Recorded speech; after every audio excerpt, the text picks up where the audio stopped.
Hello, we are the boys, I'm Mihalo and I'm a certified level 1 judge in BSS. In this series I'm going to showcase the basics of the game, advanced rulings, talk over the FAQ and many more things. So if you want to get the hang of the rules, if you know someone that wants to start the game or wants to level up his game by the book, this series are for you. So grab your coffee and join me. But before we do that, remember to like this video, subscribe and hit that bell notification so you don't miss the next video. Today we are going to talk about turn flow. The game progresses as both players alternate taking turns out one at a time.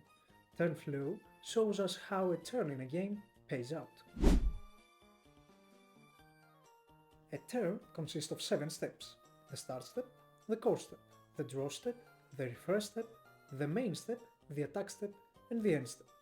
The player whose turn it is goes through these 7 steps in order, without being able to skip any of the 7 steps. There is an exception for the player who goes first. Starting his turn, he proceeds through each step but skips the core step and the attack step. So keep that in mind. Now let's dive into each step. This step checks to see if the player whose turn it is has 0 cards in their deck. If so, the game ends and the player whose turn it is loses the game. In this step, the turn player places 1 core from the void into the reserve. This step is skipped in the first turn of the game.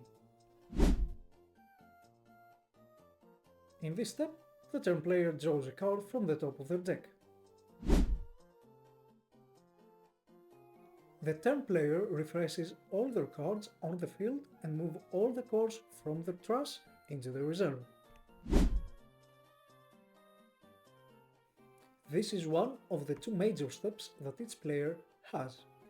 Now, the turn player can perform 7 actions: summon spirits, place nexuses, use magics, set burst cards, move cores, activate main step effects, or end the main step. We are going to talk about the first 4 actions in a later video in which I'm going to show you how to play a card. So let's take a look at the other 3. We can move cores from one card to another and from the reserve to a card on the field and vice versa.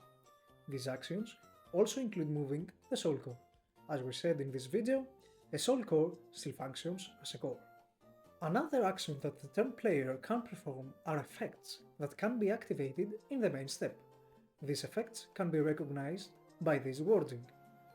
Finally, the turn player can end the main step and move on to the next step.